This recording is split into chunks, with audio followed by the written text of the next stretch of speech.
2600이 요번에 바닥이지 않느냐 그런 얘기예요. 여기까지는 떨어질 가능성이 있다라는 얘기죠. 시대의 변화를 캐치하려고 많이 애를 써야 된다는 거예요. 그러니까는 어떤 사건이 벌어지면 그 사건이 어떻게 전개가 되면서 거기에서 수혜받는 기업이 어떤 게 있나.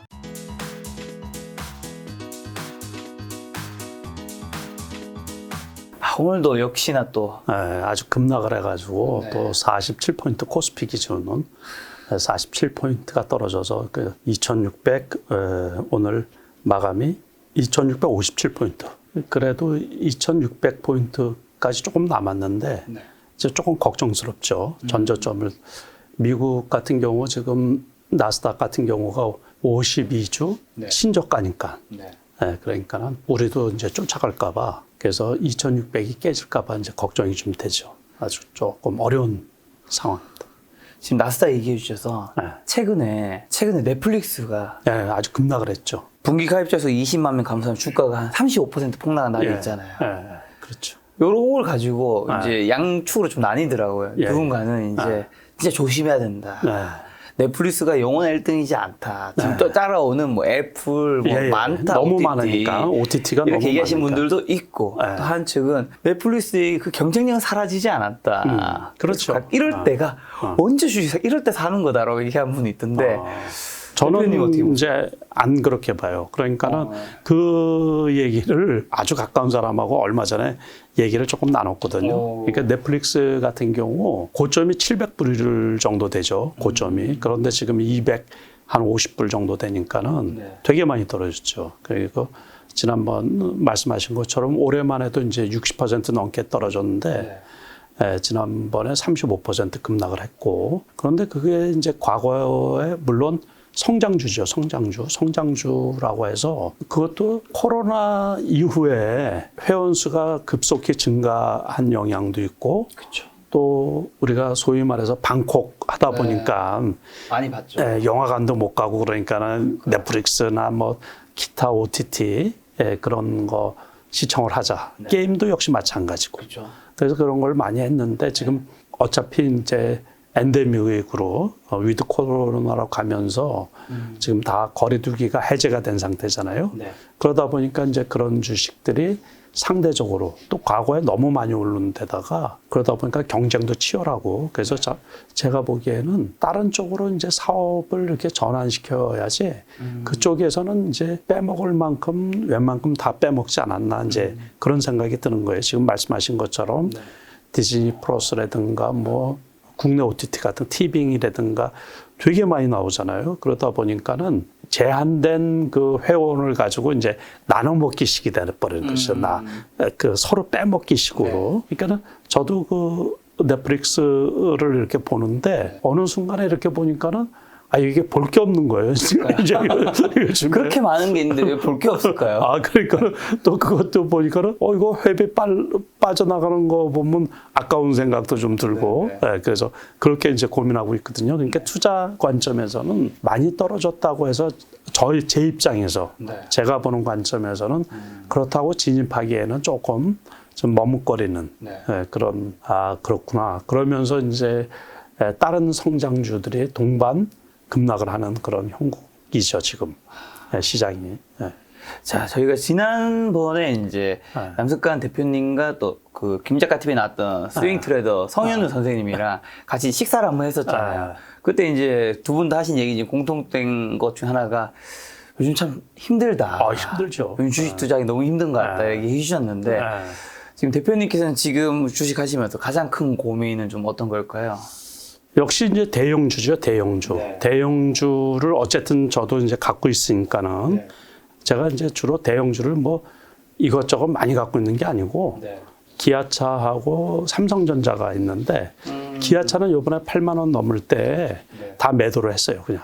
다 매도를 했고 그래도 그 수익에서 이제 지난번에 6만 8천 원대까지 떨어졌었거든요. 기아차가. 그때 이제 조금 더 못 산 게 좀 아쉬웠는데 요번에 8만 원이 넘으면서 그냥 매도를 해버렸죠. 전부 다 8만 원에. 그러고서는 이제 삼성전자는 지금 갖고 있죠. 네. 그런데 제가 7만 1,000원 거기가 평균 단가거든요. 네. 그러다 보니까 마이너스 구간인데 애매한 거예요, 지금. 그렇다고 사기 더 추가로는 못 사겠고 그래서 지금 지켜보고 있는데 그 고민스러운 거죠. 고민스러운 거. 성장주들이 어쨌든 그리고 제가 지난번에도 말씀드렸다시피 작년 재작년에 큰 시세를 내줬던 쪽 있잖아요. 그쪽은 보통 그 시세를 다시 그렇게 크게 내주려고 그러면 한참 기다려야 되거든요. 그러니까 산업 섹터 전체적으로 봐가지고. 그래서 이번에는 반등 구간에서는 이제 2차 전지 쪽이 좀 반등이 좀 셌었었고, 네.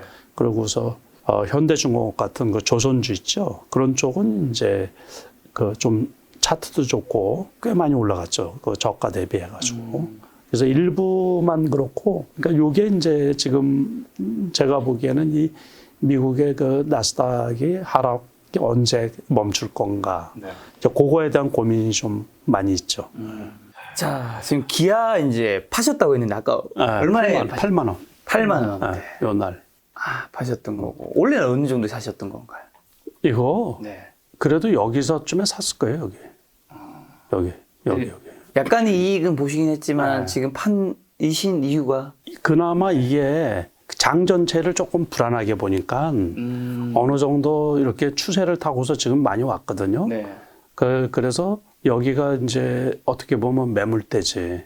네. 여기까지는 가기 어려울 거로 보고 다시 떨어지면 네. 다시 사자 이제 그거지 이제. 음. 그래서 일단은 팔아버리고 네. 주식이 지금 대형주 같은 경우는 많이 갖고 있어봤자 좋을 것도 없을 것 같아가지고 삼성전자는 좀 팔기 아깝고 그래가지고 그냥 네. 갖고 있고 그래서 지금 아주 단출해요 그냥 삼성전자는 아주 그래프로 이렇게 얘기를 하면 아주 나빠요 그래프가 아주 나쁘네요. 그죠 이제 조금 알죠. 네네. 그러니까 제가 6만 9천 원인가 8천 원 샀는데 그러니까 여기 그래도 물릴 줄 몰랐어요. 그렇지. 나도 여기가 7만 원대잖아요. 네네. 그리고 여기 7만 원대니까는 괜찮을 거로 봤다고. 네. 그런데 요는 여기에서 21선 내려오면서 이걸 치고 올라가지를 못하는 거야. 네. 그러면서 아주 급격히 나빠진 거예요. 이 여기 완전히 역배열이면서 위에서 바로 누르고 있잖아요. 네. 그럴 때 여기서 강하게 세게 올라오면서 이렇게 지져줘야 되거든, 이렇게. 네. 근데 지금은 뭐 신저가인데 뭐. 이거 되게 나쁜 거지, 이거. 네. 그러니까는 52주 신저가를 뚫고 내려올 가능성이 있는 거예요. 그래서 요거를 우리가 한번 조금 내가 공부시키는 의미에서 한번 네네. 봅시다. 그러면은 이제 전에 올라가기 전에 고점이 여기예요, 여기. 그러면 이게 지지선 역할을 해주거든요. 그러니까 여기가 얼마예요? 6만 2천 원이요. 그렇지. 그러니까 여기까지는 떨어질 가능성이 있다라는 얘기지. 그러니까는 저는 한 6만 5천 원쯤에서 멈춰줘야 되는데 이거는 절대적으로 이제 외국인 손에 달린 거지 뭐. 네. 외국인 손에 달린 거예요. 그러니까는 이 외국인이 어쨌든 삼성전자 같은 경우는 50% 이상 갖고 있기 때문에 네. 절대적으로 많이 갖고 있죠. 이게 시가총액이 원래 코스피 기준으로 해서 20% 이상 차지하고 있는데 네.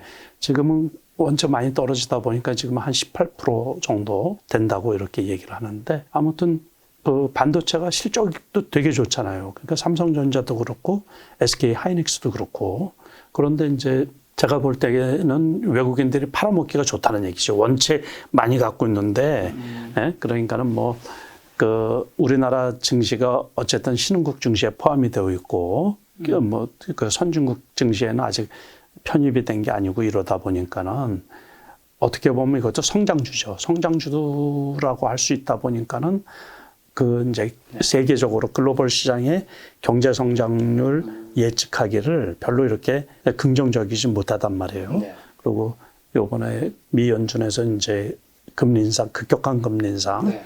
그거를 하다 보니까 일단은 이제 팔고서 보자. 뭐 이런 생각이죠. 그래서 오늘도 보면 외국인들이 엄청 많이 매도를 했거든요. 7천억 전 코스피 기준으로 해서 삼성전자만 그런 게 아니고 삼성전자는 요즘에 보면은 순매도예요. 계속 한 달 뭐 연초 대비해서 거기에다 기간이 또 그냥 계속 팔아제끼다 보니까 올해 같은 경우 6조 이상 기간 매도세가 나왔거든요. 네. 그러다 보니까는 사는 쪽은 개인들만, 저를 비롯한 개인들만 그냥 사봤자 이게 택거리가 안 되는 거죠. 근데 대표님이 네. 지금 이게 62,000원 정도까지 네. 갈 수 있다고 말씀하셨잖아요. 그리고 또 앞으로 뭐 그렇게 많이 반등할 거 생각하진 않으시잖아요. 근데 이제 그것도 또 역설적으로 지금 많이 떨어졌잖아요. 그렇죠. 그래서 미국의 그 빅스텝, 그 금리 인상이 어떻게 해결되느냐에 따라 가지고 네. 또 그런데 이제 지금 당분간은 아니죠. 당분간. 그러니까는 지금 요동을 치고 립 서비스만 했지만 실질적으로 미국에서 금리 인상을 3월 달에 하고서 한 번도 안 했어요. 그렇죠. 그리고 3월 달에 한 것도 0.25. 네. 그러니까 아직 갈 길이 멀은 거예요. 그래서 요번에 만약에 5월 4일 날에 0.5를 하고 네. 그 다음에 이제 뉘앙스에 따라서 네. 그러고서 또 지금 계획으로는 5, 6월 달, 7월 달 연거포 3번씩 0.5씩 해야 되지 않느냐. 지금 그 얘기가 나오거든요. 네. 또는 0.75까지 뭐 말을 하는데 제가 보기에는 그동안의 통계로는 2번 금리 인상을 한 이후에는 시장이 별 영향이 없다고 제가 지난번에도 말씀을 한번 드렸거든요. 그런데 지금 떨어지는 각도로 보면은 그 코스피 같은 경우 2600도 그 안심할 상황이 아니죠. 그러니까는 일단은 하방이 열려 있기 때문에 섣불은 뭐 많이 떨어졌다고 매수해 나가고 이런 거는 아니고 일단 상황을 좀 지켜봐야 되지 않느냐 그런 얘기예요. 코스피는 다시 또 2600 중반까지 또 왔네요. 그렇죠. 그러니까는 이거를 지금 방금 전에 설명드린 것처럼 이 정고점이 2600이에요. 그래서 제가 2600이 요번에 바닥이지 않느냐 그런 얘기예요. 이게 정고점 여기. 이거 주봉이죠. 코스피 주봉이거든요. 여기가 이제 정고점이에요. 그러니까 정고점을 뚫고 갔잖아요. 그러면 전에 정고점이 이제 지지선 역할을 보통 해주거든요. 이런 것도 이제 공부해 두시면 이해하시는데 이제 좀 도움이 되지. 그래서 지난번에 2600까지 왔었죠. 2600까지. 그러니까 지금 2600이 얼마 남지 않았는데, 그러니까 이제 요 2600이 2018년도 1월 달인가? 그랬었거든요. 그러니까는 한번 기대를 한번 해봐야죠. 그러면 이게 지금 2600에 있는 코스피가 여기까지 갈 수도 있나요? 2000 거의 한 400대인데. 거기까지 가면 큰일 나죠, 이거. 그죠? 큰일 나는 거지. 어떻게 보면 또 현금을 많이 가지신 분들 입장에서는 참 좋은 기회. 좋은 기회일 수도 있는 건가요? 기회일 수도 있겠죠. 어쨌든 그 지금 물가가 폭등을 하고 있는 게 돈을 많이 푸는 그 유동성 문제도 있지만 러시아 우크라이나 그 전쟁 때문에 이 원인이 크잖아요. 그러니까 전쟁이 끝나고 빨리 그러면은 금리 인상도 한두 번 하고 그러면 또 급등할 수도 있거든요. 주식시장은 또 모르는 거니까는. 물론 그 인플레가 당분간은 지속될 것 같아요. 제가 보기에도. 그렇죠. 그러니까 전쟁이 딱 끝났다고 해가지고서 또 그 복구하고 회복시키는데 그러니까 고유가도 좀 지속될 것 같고. 그러다 보니까는 한 번, 두 번 해가지고 금리 뭐 물가가 확 잡히고 그럴 것 같지는 않거든요. 공급망 문제, 뭐 인플레이션, 그 전쟁 이런 게 복합적으로 지금 맞물려 있어가지고 어떻게 보면 큰 위기죠, 위기. 그러니까는 조금 이제 신규 매수하실 생각하시는 분들은 조금 늦춰야 되지 않을까 이제 그런 생각도 좀 하고. 근데 좀 관망을 이렇게 한번 해봐야죠. 미국 결국에는 미국 주가가 어디까지 떨어지느냐 이제 그게 문제였던 거고. 과거에 미국에서 급격한 금리 인상을 했을 때 신흥국 증시가 흔들거리거든요. 그래서 뭐 신흥국들 중에서는 우리나라는 이제 그 상태는 벗어났지만은 신흥국들 중에서는 IMF 구제금융 신청한 나라 스리랑카 같은 경우 우리가 언론 보도를 통해서 알 수 있듯이 이제 그런 생각으로 하다 보니까 원화값이 이제 급락을 하면서 지금 외국인 매도세가 강하게 이게 나오는 게 이게 그러니까 투자하기가 어려운 상황이라는 얘기예요. 전체적으로. 그래서 조금 섣불리 이렇게 하방이 열려 있을 때는 바닥이 어디다 뭐 이렇게 섣불리 예단을 해가지고 매수에 들어가는 게 리스크가 좀 크다 그렇게 볼 수가 있죠. 철저하게 그 매수는 조금 저 같은 경우 유보를 하고 단기 그래도 지금 인플레이션 급등하고 요번에도 그 휴일 날에 지금 나온 게 인도네시아에서 팜유 같은 경우 수출을 중단시킨다 그러잖아요. 그러니까 그러면서 그 팜유 관련 수혜주들이 급등하고 그런 시장이거든요. 그러니까 그런 쪽에서 이제 작은 금액 가지고서 단기 매매를 이렇게 하시는 거는 가능한데 우리가 전통적인 그 대형주들 있잖아요. 또 기술주들, 빅테크 관련 이런 주식들을 매수에 들어가는 거는 조금 리스크가 있지 않나 그렇게 보고 있는 거거든요. 방금 말씀해 주신 것처럼 이제 연준에서 기사를 찾아보니까 지난 21일 제롬 파월 연준 의장은 이제 IMF 총회 토론에서 기준금리 한 번에 0.5%포인트 인상하는 빅스텝 가능성을 이제 거의 공식화했는데 그럼 이제 5월 달일 텐데 그게 시장 변동성이 더 확대될 수도 있는 걸까요? 그렇죠. 이제 그게 지속될 수도 있는 거죠.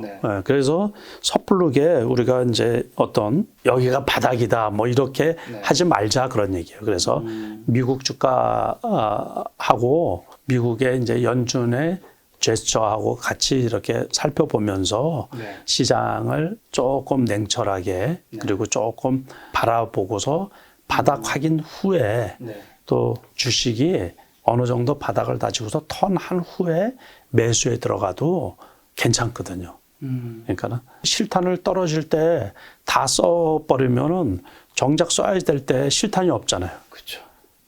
저쪽에 전쟁하고 있는 쪽에서 실탄 다 떨어지면 어떡해요? 다 죽지. 그러니까 주식 투자자는 현금이 실탄인데. 그래서 어려운 형국이 조금 더 진행되고 있고 지금은 그 과정, 지금은 바닥 따지기도 아니에요. 얼마 전까지는 제가 보기에 바닥 따지기라고 봤었거든요. 그런데 지금 삼성전자 우리가 주가를 보고 코스피 지수 주가 그래프를 이렇게 보면 지금은 바닥 따지기가 아니에요. 바닥이 아직 열려 있는. 그렇죠. 그러니까 하방이 열려 있는 거죠. 아래쪽으로. 그럴 때는 더 관망하는 게 중요하지 않나 이렇게 생각이 들거든요. 자, 삼성전자에서 이제 외국인 수급이 중요하다 말씀하셔서 외국인도 사고 있는 종목도 있더라고요. 24일 그렇죠. 한국거래소에 따르면 최근 1개월 동안 외국인은 S-오일을 2,037억 원 순매수한 것으로 집계됐다. SK이노베이션은 1,212억 원을 순매수했다. 특히 S-오일은 최근 18거래일 연속 순매수를 한 것으로 파악됐다. 매수세가 몰린 까닭은 우크라이나, 러시아 전쟁 여파로 고유가가 지속되면서 정유사들이 올해 1분기 역대급 실적을 기록할 것이라는 전망이 나오고 있어서다. FM 가이드에 따르면 S-오일의 1분기 영업이익 컨센서스는 전년 동기 대비 89.85% 상승한 1조 1,946억 원 집계됐고 SK이노베이션 1분기 영업이익이 지난해보다 109.57% 오른 1조 532억 원에 달할 것으로 예상됐다. 자, 외국인 순매수 금액 상위 종목 2위 S-오일이랑 8위 SK이노베이션. 어떻게 보시나요? 사실 뭐 전쟁으로 인해서 유가의 상승이 좋죠. 그러니까 그 S-오일은 지금 말씀하신 것처럼 많이 올랐어요. 그렇죠. 많이 올라왔는데 이제 여기서는 부담스러운 거예요. 그러니까는 요번에 유가 그 국내 기름값 엄청 많이 올랐잖아요. 그러니까는 항공주들은 오히려 그것 때문에 조금 이제 이게 월봉을 봐서 그렇고 많이 올라왔잖아요. 많이 올라왔는데 그게 다 반영이 된 거예요. 이거 그 이제 미국의 요번에 워렌 버핏 같은 경우는 작년 가을부터 투자를 했다 그러잖아요. 그러니까 에너지주에 실적도 좋을 거로 보고 그래서 이렇게 꽤 올라온 거예요, 지금. 그러니까 여기에서 이걸 치고서 이쪽 고점까지 뚫기는 제가 보기에 조금 힘에 부치지 않을까 싶은 거예요. 어쨌든. 그러니까 다른 에너지주들 우리 스몰 캡에 있는 것들이 1월 달, 2월 달에 되게 많이 올라갔었거든요. 그러니까 그때 브렌트유나 텍사스유 이런 것들이 130불까지 갔다가 지금 100불대에서 왔다 갔다 하거든요. 90불대까지도 떨어지긴 했었는데, 그러니까는 좀 전에 말씀드린 것처럼 당분간은 고유가에 이거 다 반영이 된 거예요. 그래서 저 같은 경우는 여기에서는 안 사죠, 이제. 그러니까 SK이노베이션은 요번에 그나마 좀 올라왔죠. 그러니까는 2차 전지 쪽이다 보니까는 2차 전지 쪽은 SK이노베이션 말고도 다들 삼성 SDI 같은 경우도 꽤 많이 올랐어요. 40만 원대까지 있다가 그 60만 원 넘어게까지 꽤 많이 올랐어요. 그러니까 이건 뭐 별로 올라온 것도 없네. 그죠? 이제 얘네가 많이 샀다고 해가지고 또 다른 쪽에서는 팔아먹을 수도 있으니까 요게 딱 올라가지고 이렇게 오늘 급락을 하면서 조금 떨어졌네. 이런 것들은 뭐 그냥 포지션이 애매하죠, 지금. 지금 이제 대표님께서 시장을 좀 관망해야 한다 하셨는데 이 상황에서도 뭐 사야 하는 주식들은 좀 있을까요? 대형주는 아닌 것 제가 아닌 것 같아. 네. 이게 대형주는 철저하게 미국 주가를 좀 확인을 하고 바닥을 확인하고 네. 그때 들어가는 게 좋지 않나. 저 같은 경우도 뭐 물린 거야 어쩔 수 없이 그거를 팔기도 아깝고 게르기 게르. 그래서 추가로 더 사기도 그렇고 그러니까 존버하자 이거죠. 그냥 네. 버티자 이제 그거예요. 네. 그래서 그냥 갖고 있는 거고 말씀드린 것처럼 이제 기아차 같은 거는 일단은 익절을 해버리고서 조금 이제 부담을 덜자 이런 얘기예요. 이게 떨어지는 하락장이잖아요. 어쨌든 네. 하락장에서는 섣불리 좋은 종목이라는 게 생길 수가 없거든요. 그래서 이제 개별주만 조금 트레이딩을 하는 편이고 대형주들은 지금은 일단 갖고 있는 거는 그냥 갖고 있고 네. 이제 팔아치운 거는 팔아치웠고 네.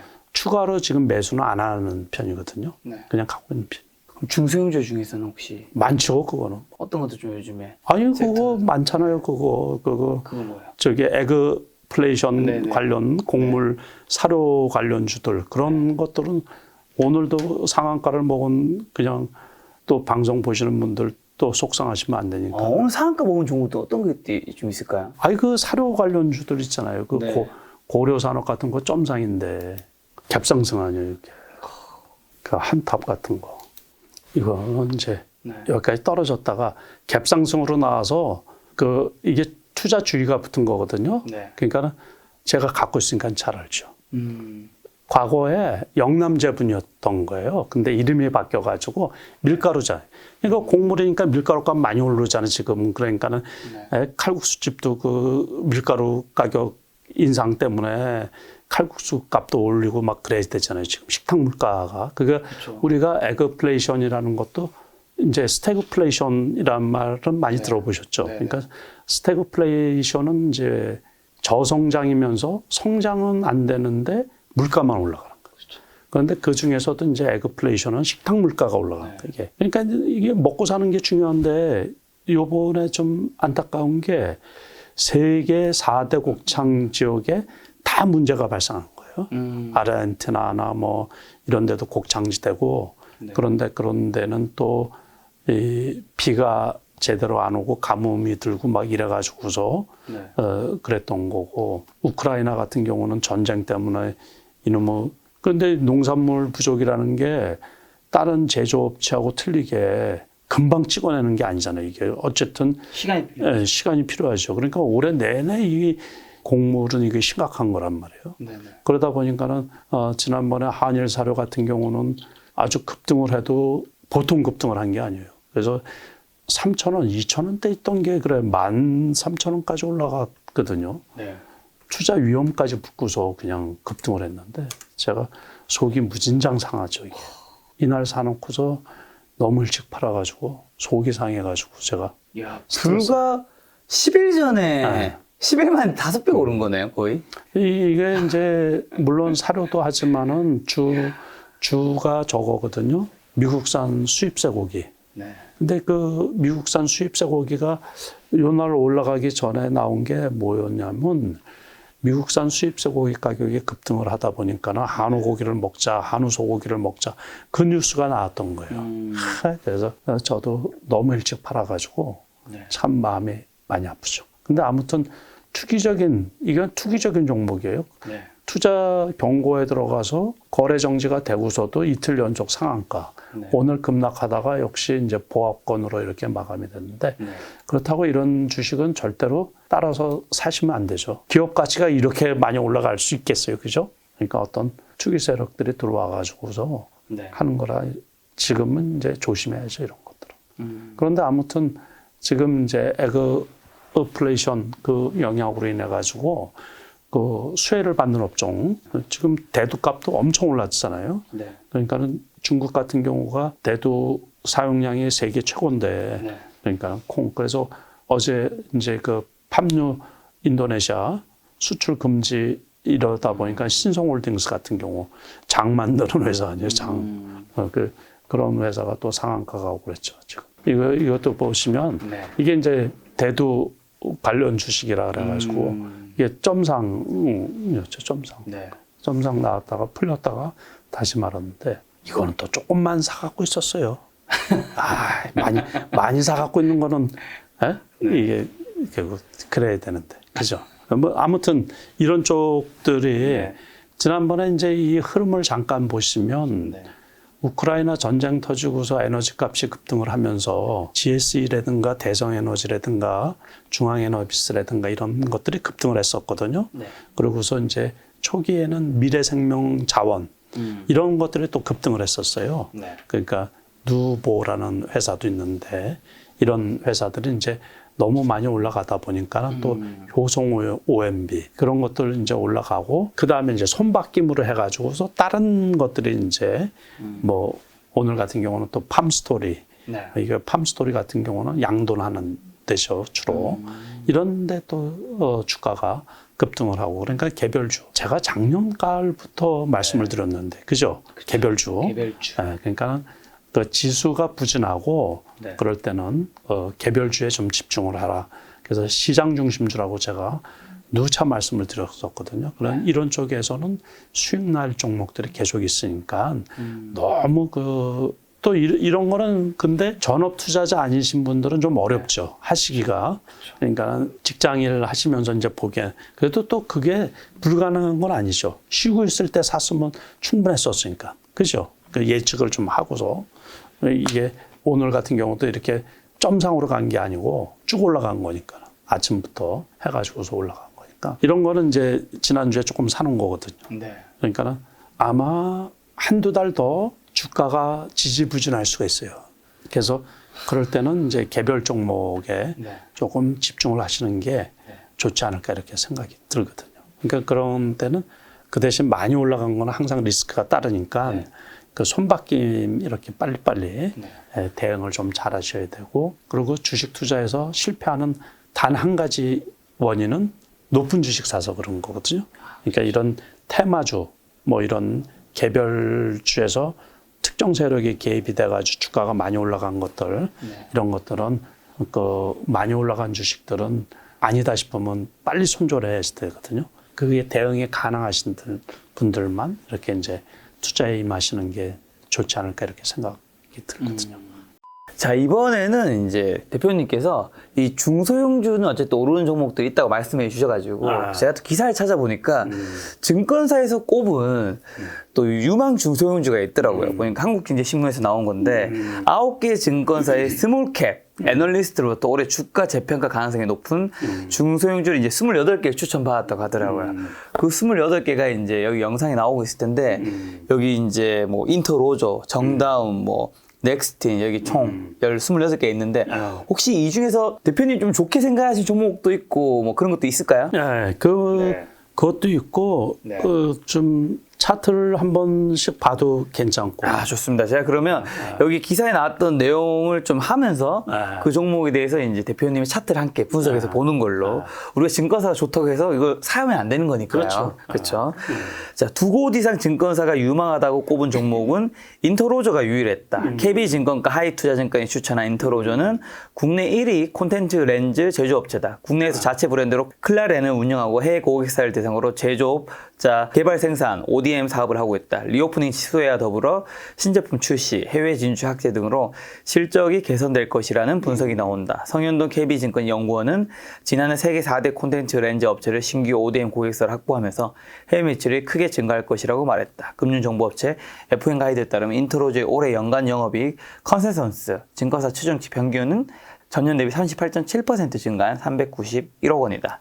1개월 전 추정치 371억 원 대비 5.4% 상향 조정됐다고 하는데 인터로저 종목 원래 좀 알고 계셨나요? 그렇죠. 그래서 그래프 한번 보세요. 그래서 근데 오늘은 이렇게 이제 21선까지 조금 떨어졌죠. 그러니까 이거는 어쨌든 주식은 올라가면 뭐라고요? 올라가면 리스크가 생기는 거예요. 그렇죠. 그러니까 이제 예상 실적이 좋다고 이렇게 생각이 들잖아요.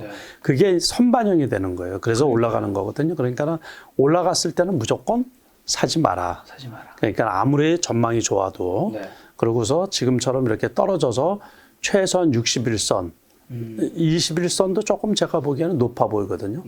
그러니까 더 떨어지면 좋죠. 그러니까 잊은 듯이 있다가 만약에 더 떨어져서 뭐 한 3만 원 이 정도면 뭐 사도 되지 않을까 이제 그 생각이 아, 근데 거기까지 떨어진 기다렸다가 훅 날아가면 이제 훅 날아갈 일은 거의 없을 것 같아요. 제가 보기에. 그래서 우리가 네네. 제가 이제 한번 말씀드리고 싶은 게 주가라는 거는 지금 그렇게 미래 전망까지 다 포함이 돼서 지금 여기에 있는 거예요. 이거는 다 반영이 된 거고 벌써 이거 이제 리포터가 나왔잖아요. 그러면 그래서 그 리포터가 좋다. 그래가지고 긍정적으로 사인이 나오니까 쭉 올라간 거예요. 쭉 올라갔다가 이제 지수가 지금 떨어지고 있잖아요. 그러니까는 이제 요즘 그 거래도 이거 많지가 않잖아요. 지금. 그러니까는 지금 주가가 싼 게 아니거든요. 이 정도면. 그러니까는 이럴 때는 이제 떨어질 때 같이 떨어진 거고, 그러고서는 이렇게 하다가 보니까 여기에서 여기까지 올라간 거는 이런 거, 그 반영이 된 거고 조금 더 떨어져요. 제 입장에서 제가 보는 게 다 맞는 건 아닙니다. 그러니까는 이제 참고로만 하시라는 얘기죠. 네. 그래서 조금 더 떨어지면 괜찮지 않을까 싶은 거예요. 알겠습니다. 자, 두 번째 언급대 종목이 인트로조 외에도 리오프닝 수혜주가 추천 목록에 다수 포함됐다. NH투자증권은 호텔과 복합 쇼핑몰을 운영하는 서부 T&D를 유망 종목으로 꼽았다. 이 회사의 주력 사업장인 서울 드래곤시티 호텔의 객실 점유율은 코로나19 사태 이전 수준을 회복했다. 해외 관광객이 유입되면 점유율 추가 상승이 기대된다.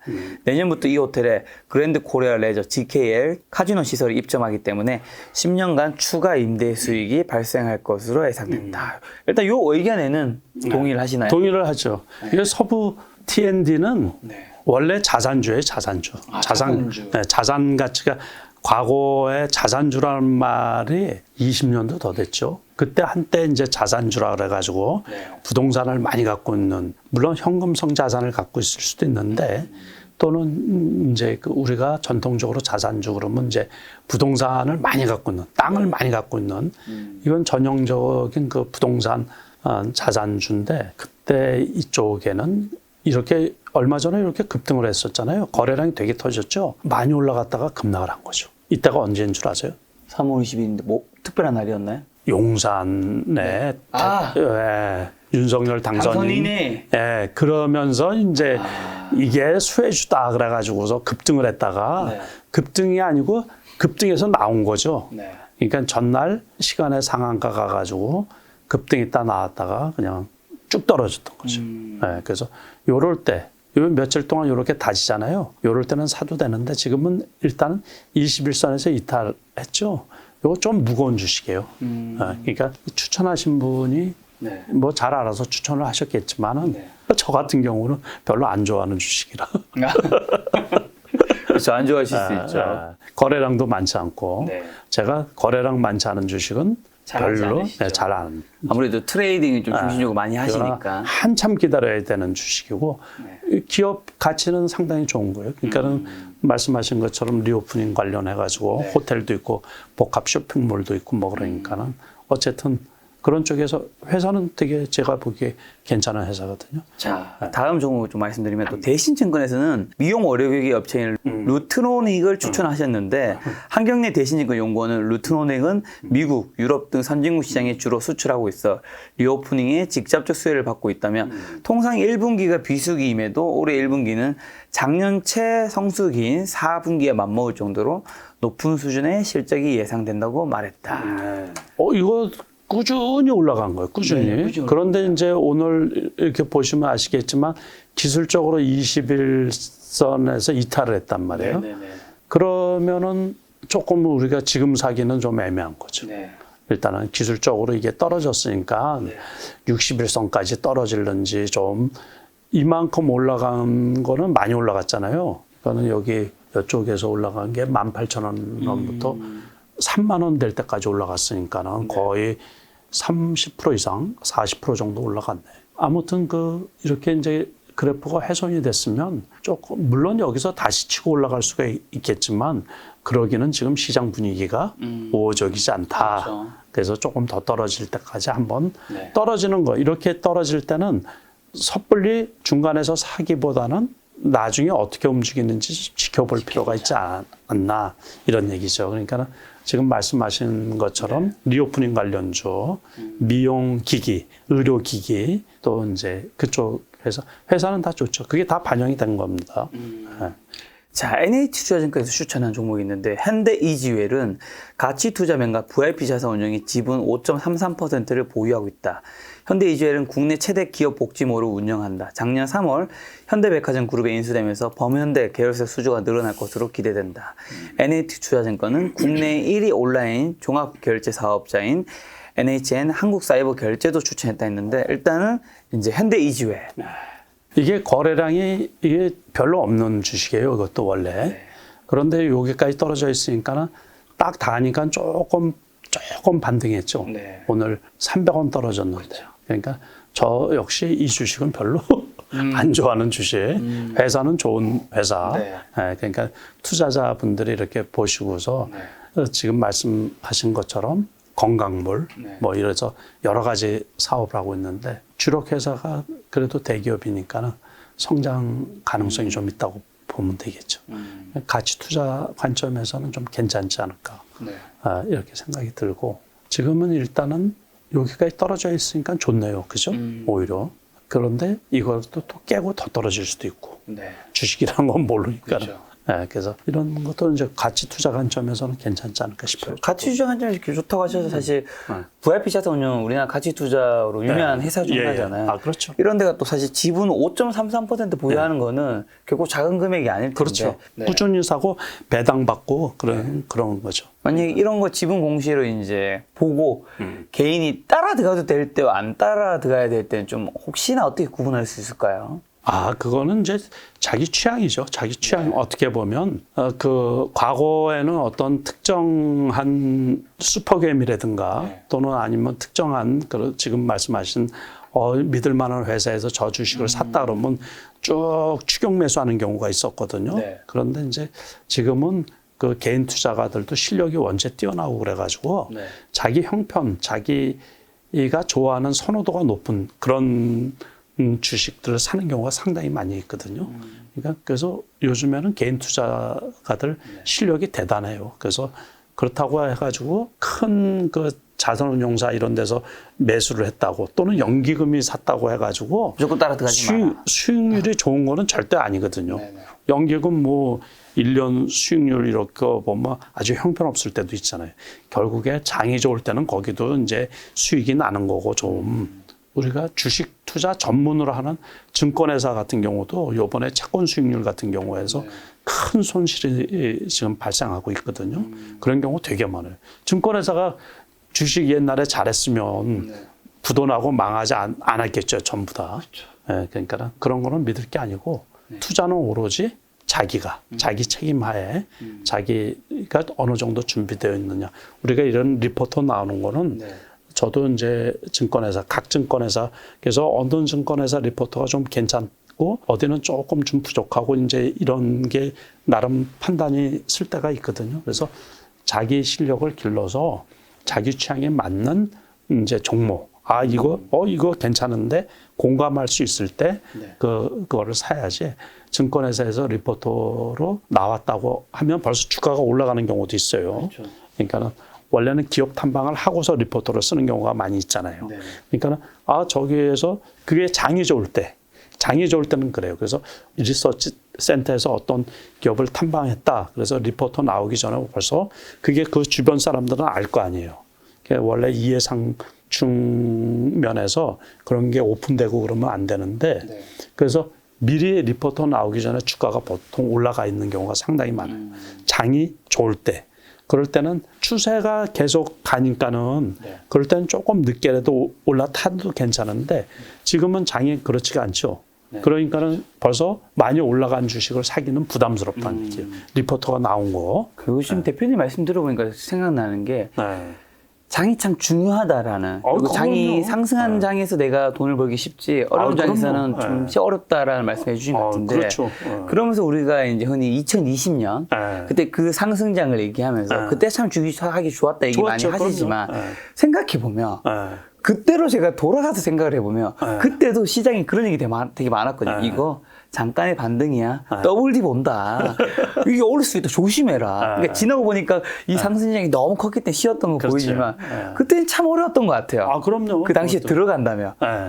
이게 참 지나보면 알 수 있지만 그 당시에 장을 판단하는 혹시라도 뭐 여러 어떤 지표나 신호 같은 게 있을까요? 그렇죠. 그러니까 추세가 한번 꺾이잖아요. 네네. 근데 그러면은 무슨 이유를 달고서든지 주가는 항상 그 어느 시점까지 이렇게 떨어지더라고요. 올라갈 때도 역시 마찬가지고. 네. 그래서 올라갈 때는 섣불리 보유한 종목을 다 팔지 말라는 거예요. 비중 가지고서 이렇게 조절을 하는 거고, 일단은 떨어지는 시그널이 나오면은 여기가 바닥이라고 생각해서 그 다 사지 말라는 얘기죠. 그러고서 잘못 샀다고 생각이 들면 무조건 팔아버리고, 그러니까 더 떨어지고 또 다른 이유로 인해 가지고 떨어지고 요번 같은 경우도 마찬가지죠. 원래 금리 인상만 리스크가 있는 줄 알았어요.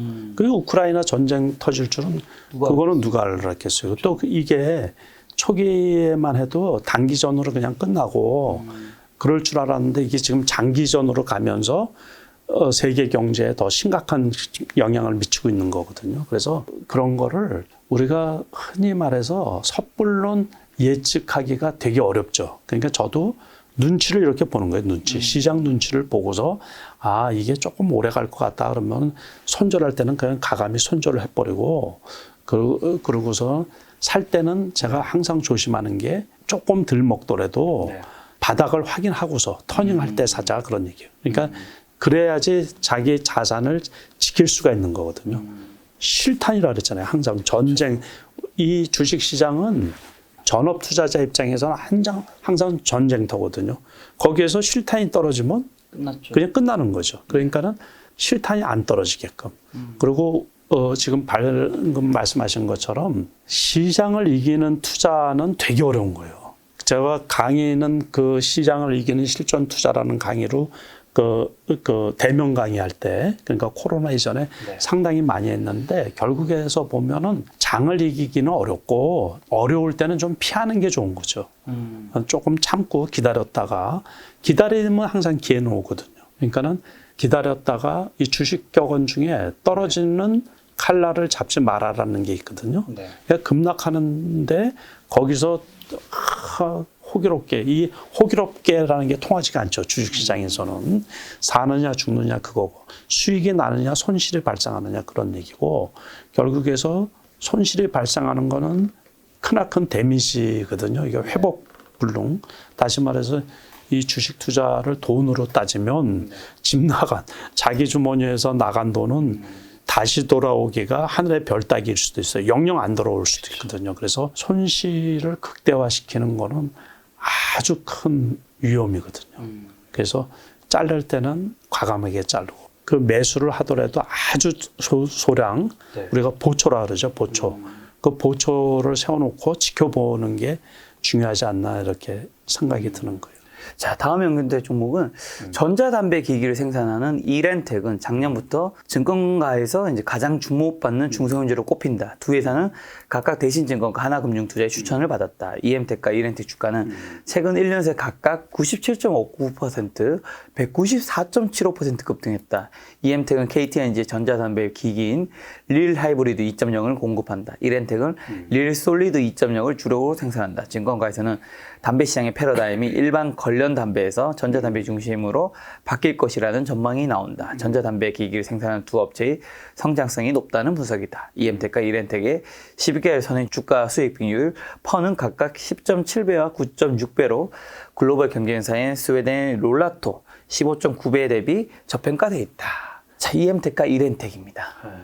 요때 공시가 나온 게 담배인상공사, 네네네. KTNG죠. 네. 이제 이름이 바뀌어서 그 KTNG에 3,700억 이게 공급한다고 이제 발표를 한 거죠. 그런데 그게 사전에 주변 사람들한테 알려졌었나 봐요. 요때가 주가가 급락할 때였었거든요.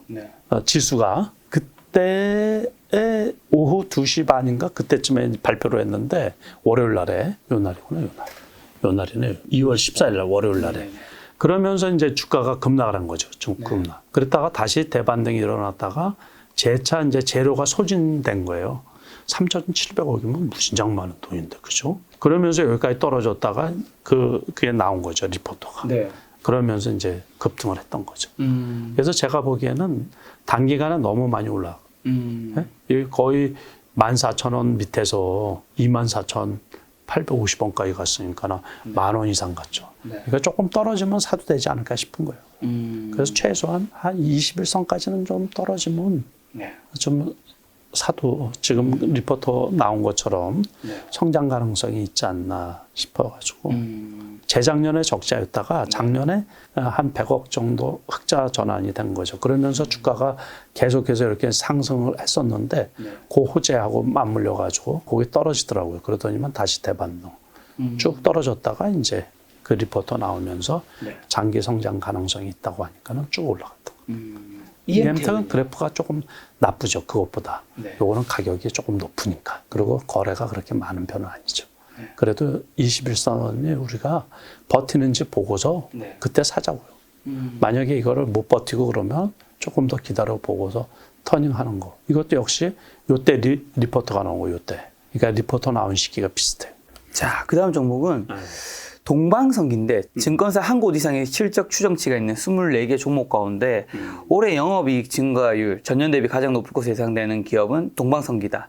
작년 5억 원이던 영업이익이 올해 40억 원으로 716.3% 급증할 것으로 예상된다. 이 회사는 선박용 배관을 주로 생산하는 조선기자재 업체다. 이 회사를 추천한 오현진 키움증권연구원은 최근 선박 수주 증가로 조선사의 기자재 발주가 늘어나고 있다며 건설 등으로 전방 산업이 확대되면서 실적이 개선될 것으로 예상된다고 말했다. 아, 이게 좋은 주식이에요. 이거요? 아, 드디어. 자, 동방성기. 그러니까 이런 게 이제 우리가 상식적으로 좀 알고 있으면 좋은 것 중에 하나가 가격이 싸잖아요. 이거 그 3,000원도 안 됐던 주식이거든요. 네. 2,000원대 있던데 이때는 관리 종목이었던 거예요. 그렇죠. 그러니까 요번에 관리에서 벗어나면서 지금 이제 말씀하신 것처럼 네. 선박 기자재, 예? 그러니까 조선 기자재 업종이거든요. 그러니까는 요번에 우리나라가 그 현대중공업이 많이 올라갔잖아요. 그 조선주들이 상당히 좋거든요. 수주를 많이 해가지고. 그러다 보니까 거기에 같이 납품하는 그 기자재 업종도 좋은데 거기에다가 가격이 싸잖아요. 그러니까 그동안에 관리 종목으로 있다가 그 이제 관리에서 벗어나면서 이렇게 하다 보니까 오늘도 이 후장이 올라간 거예요. 후장이 올리면 거래 별로 없이 올릴 수가 있으니까. 그런데 여기에서는 이렇게 이제 단기간에 급등을 했으니까 지금 사기에는 좀 불편하죠. 요것도 역시 조금이라도 좀 쉬고 있을 때, 이거 오늘만 해도 10%근 가까이 9% 올라갔는데, 그러니까 그때 좀 사면 좋지 않을까. 요번에 올라간 거는 요 리포터 때문에 올라간 거예요, 이게. 이렇게 올라갔는데, 이런 것들은 좀 쌀 때 사두면 좀 좋지 않을까 싶은 거예요. 근데 지금 언급된 종목이 되게 많았는데 동방성기에서 이게 좋은 종목이라고 말씀하신 이유가 혹시? 일단은 주가라는 거는 우리가 이제 이론적으로 그게 있거든요. 효율적 시장 가설이라는 그 가설이 있어요. 그러니까는 고가권에 있는 거 있잖아요. 그렇죠. 기업이 좋으니까 고가권에 있지. 그러니까는 계속 성장해야지 주가가 계속 올라가는 거예요. 근데 삼성전자는 요번에 SK 하이닉스 같이 실적이 되게 좋아도 주가가 오히려 떨어지잖아요. 그러니까는 너무 가격이 높은 고가권에 있는 주식들은 그럴 우려가 있다는 얘기고 증권사에서 예측한 것보다 실적이 떨어지면 어떻게 돼요? 주가가 떨어질 일밖에 없죠. 고가권에 있는 거. 근데 싼 주식들은 과거에 나빴기 때문에 주가가 싸거든요. 그러니까 여기서 싸다는 거는 이제 제가 말씀드릴 때는 동전주는 제외하고 보통 2,000원, 3,000원짜리들. 그런데 이게 실적이 좋아진단 말이에요. 그러면 주가가 2만 원, 3만 원까지도 갈 수가 있는 거예요. 우리가 코로나 팬데믹일 때 진단키트 관련주 같은 경우, 휴마시스 같은 경우 1,500원, 1,000원짜리 주식이었어요. 근데 그게 2만 원이 넘게 올라가니까 실적이 무지막지하게 좋아졌죠. 그러니까 돈도 진단키트가 없어서 못 팔 정도로 막 이렇게 하다 보니까 그런 것처럼 싼 주식이 실적이 엄청 좋아질 것 같으면 10배도 갈 수가 있고 5배도 갈 수가 있는 거예요. 그런데 이제 벌써 고가권에 있는 거 5만 원 넘고 7만 원 넘고 물론 그게 10만 원 갈 수도 있고 그렇지만은 그거는 벌써 시장에 다 반영이 됐던 거죠. 그러면 혹시라도 무슨 이제 외부적인 요인이든 내부적인 요인에 의해서 실적이 나빠질 수가 있잖아요. 경쟁이 격화가 된다든가 또는 납품하기로 했던 거에 어떤 하자가 생긴다든가 그러면 주가가 어떻게 돼요? 급락할 일밖에 없죠. 그래서 제가 동방성기 같은 게 지금은 올라서 단기간에 올라서 조금 부담스럽지만 단기 오르면 좀 부담스럽지만 조금 떨어지면 그 종목은 3,000원짜리 같은 경우는 뭐 누가 그게 5,000원 가고 10,000원 간다고 해서 누가 시비 걸 사람이 있겠어요. 그렇죠. 그래서 제가 저런 주식이 오히려 마음 편하고 기업 입장에서 관리 종목에 들어가면 수모죠, 수모. 그러니까 이게 들어가 봤단 말이에요. 그러면 이제 분골쇄신해 가지고 앞으로는 절대로 저런 데 들어가면 안 되겠다. 기업도 그렇게 반성을 할 거 아니에요. 그죠? 그러니까는 저런 기업들이 오히려 성장하기에 좋지 않을까. 이제 한 가지 우려 이제 이렇게 우리가 살펴봐야 되는 거는 혹시 뭐 이제 신규 투자를 하고 그럴 때 유상증자를 해야 된다든가 또는 전환사채를 발행한 게 있나 이런 것들은 이제 좀 우리가 잘 살펴봐야죠. 그러니까는 막 이렇게 이제 기업이 성장하려고 그러는데 돈이 없단 말이에요. 돈이 없다가 보면 그럴 우려들이 있어요. 그러면 유상증자를 발행해서 주식수가 많아진다든가 전환사채를 많이 발행한다든가 그러면 주식 가격이 올라가는데 힘들죠.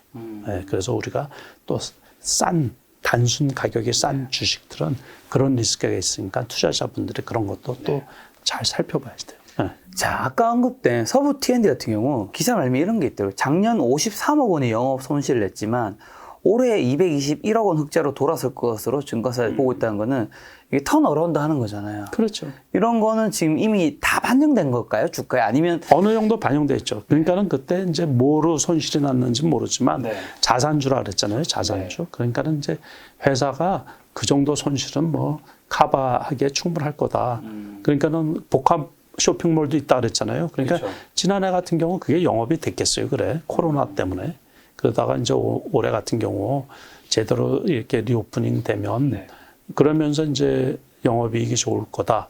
그러니까 지난해 우리가 지금 말씀하셨다시피 화장품주나 여행주가 안 떨어지잖아요. 그게 그 매출도 없고 그러는데 안 떨어진다. 그 기대 심리 때문에 그런 거예요. 그러니까 결국에 지금 그 리오프닝이 되고 경기 재개가 되고 거리두기가 없는데 오히려 안 올라가죠. 이미 반영됐어요. 그게 반영이 돼서 그런 거예요. 그러면 주가가 막 올라가고 그래야 되는데 미리 그게 반영이 된 거예요.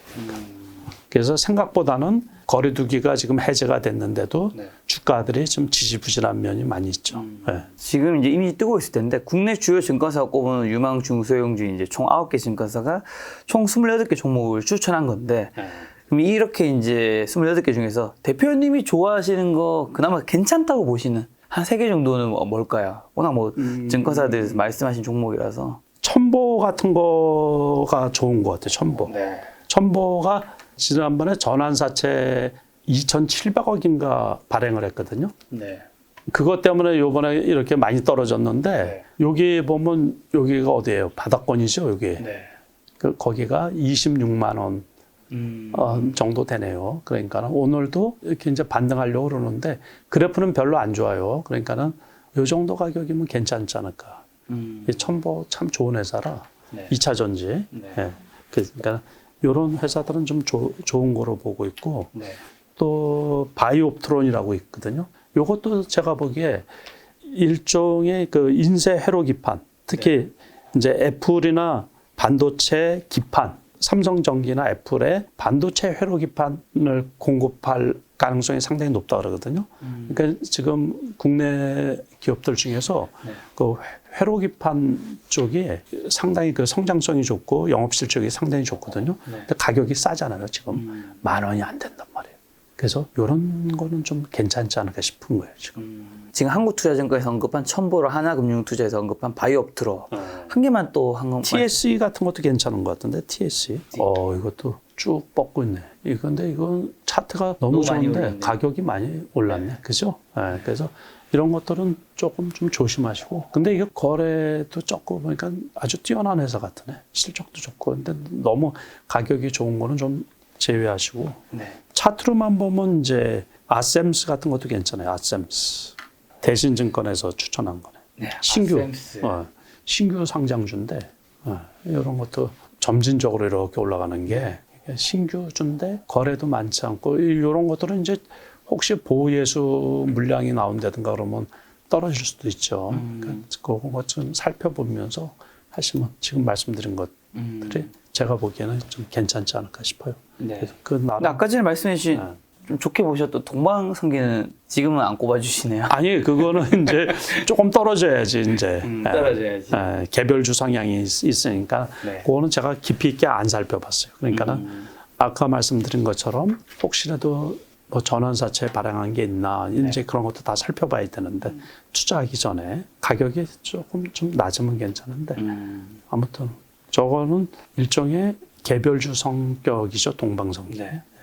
자, 다음 뉴스 하나 보면 한국경제에서 나온 기사인데 이상주의 투자가 에미세비지가 추천한 종목이 이제 에어비앤비라는 종목이 이제 10루타를 칠 수 있다. 이분이 이제 테슬라랑 넷플릭스에서 159배랑 128배 수익을 보셨던 분인가 봐요.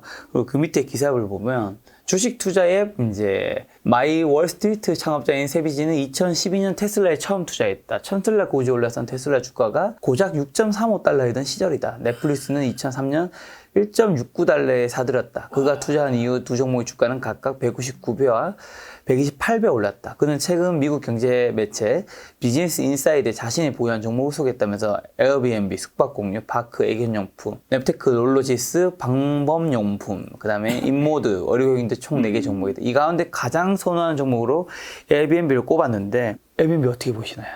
좋죠. 지난해 실적도 되게 좋았고 그죠? 네. 그러니까는 또 Airbnb를 거의 다 전 세계적으로 사람들이 이용하지 않나 싶은 거예요. 그러니까 이제 매니아층이 많으면 많을수록 그러고서 지금 이제 코로나가 끝나고 나니까는 완전히 날개 돋친 듯이 저거 괜찮다고 봐요. 그러니까 앞으로도 에어비앤비가 리오프닝 수혜주로서 이제 각광을 좀 받을 수 있을 것이다. 그렇지만은 주가가 너무 높으면 모르죠. 또 액면 분할하고 뭐 그래가지고서 유지시킬 수도 있는데 그 앞전에 이제 그 자기가 뭐 일불 때 사고 이랬던 거는 스타트업일 때 투자를 할 수도 있죠. 또는 거기도 그 벤처 거래소 같은 데에서는 싼 주식도 되게 많거든요. 그런데 일단은 상장이 되고서 성공을 하니까 이제 저만큼 많이 올라갔는데 그 Airbnb는 성공을 했잖아요, 지금. 했죠, 이미.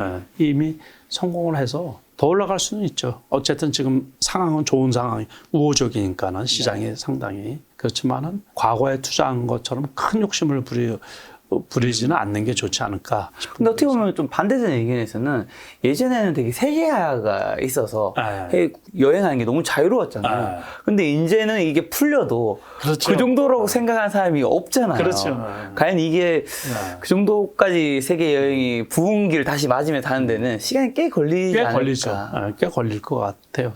제가 봐도. 그렇지만은 어쨌든 그래도 이제 그 업종에서 탑이죠, 탑. 리딩 업체다 보면 그 선점하는 그 효과가 있을 거예요, 분명히. 그래서 우호적이긴 우호적이지 않나 싶은 거예요. 근데 시대가 또 넷플릭스처럼 또 급락하면 안 되니까는 많이 올라간 건 어쨌든 아무리 좋게 이렇게 얘기를 하더라도 지주식도 팔아먹으려고 그럴 수도 있는 거고 그러니까는. 그렇죠. 지금 뭐 그분 어차피 외국 분이셔서 저희 방송을 보진 않을 거니까요.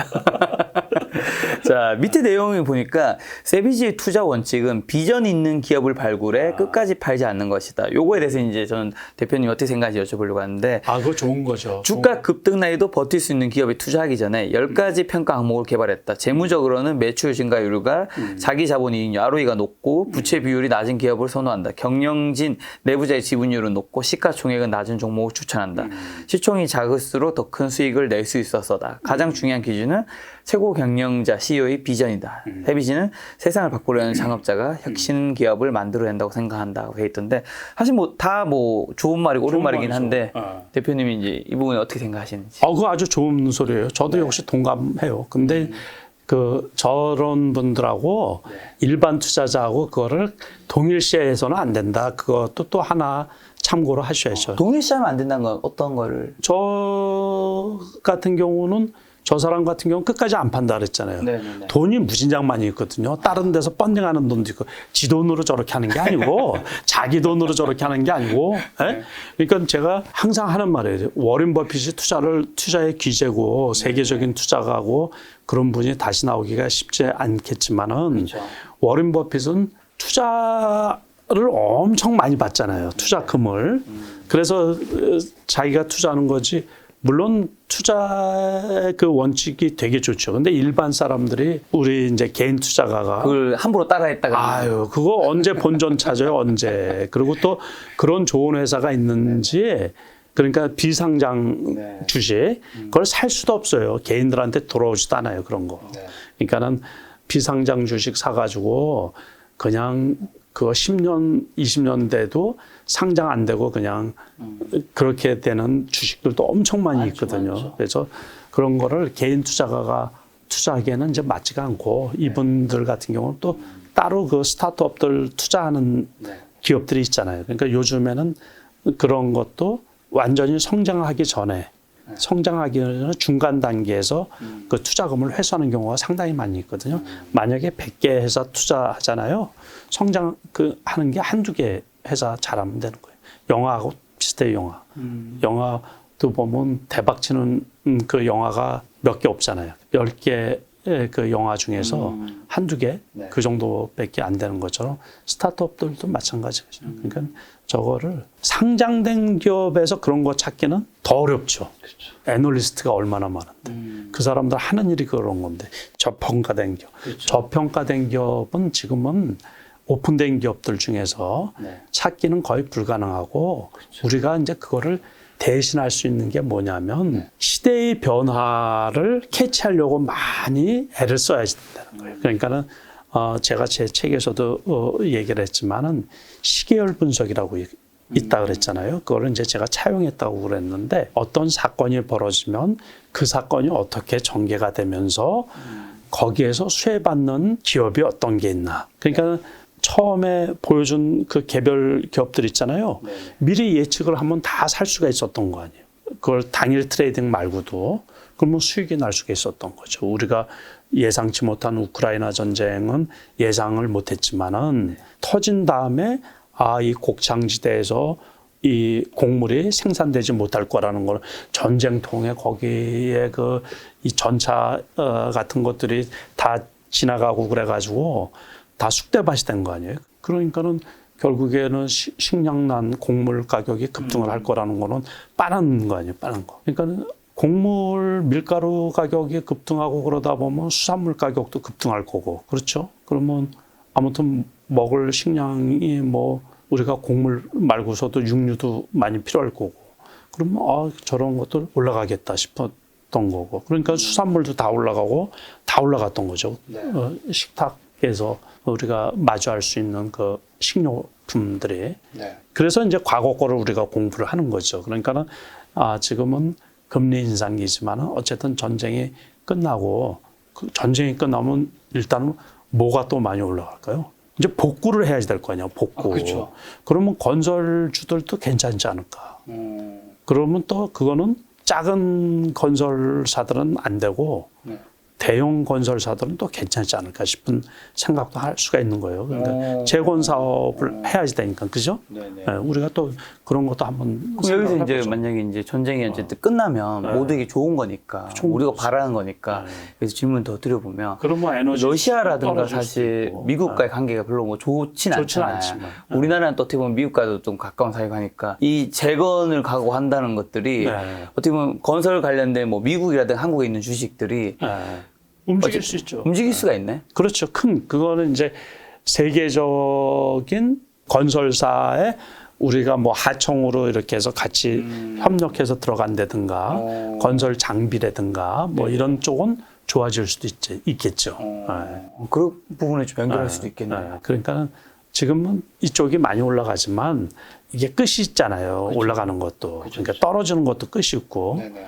그러니까는 이제 많이 올라간 쪽은 금리 인상하고 맞춰가지고 네. 금리 인상이 만약에 이렇게 해서 한 두세 차례 되면 제가 보기에는 주가가 이제 떨어지는 것도 네. 웬만큼 이제 떨어지고 반등하지 않을까 이제 세비지가 말한 것 중에서 시가총액은 작은 종목을 추천한다가 시총이 작을수록 당연히 이제 큰 수익이 날 수 있다라는 것 때문이잖아요. 사실 시총이 뭐 삼성전자가 지금 단기가 몇 년 만에 10배 갈 수 있는 그런 건 없는 거니까. 근데 작은 종목들은 10배씩 갈 수 있는 거니까.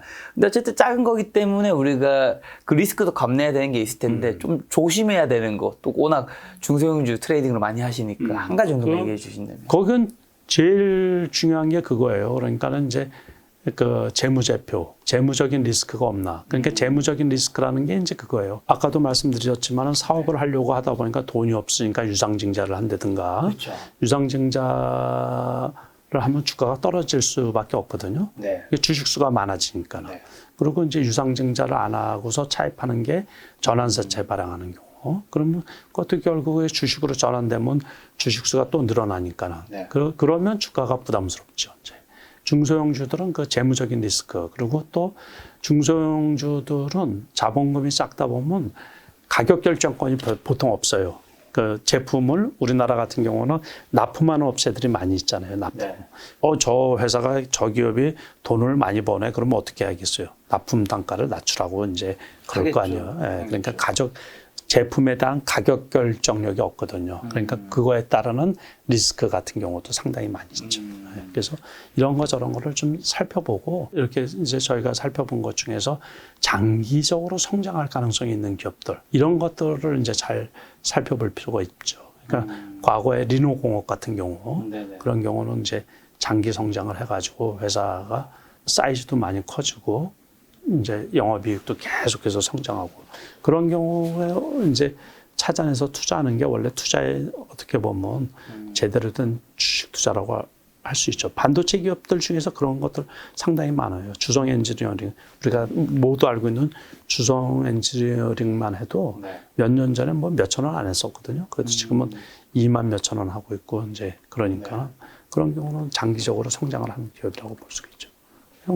여기에서 보세요. 여기 볼 때 이거 되게 쌌었잖아요. 그죠? 우리가 주봉을 한번 볼까요? 주봉.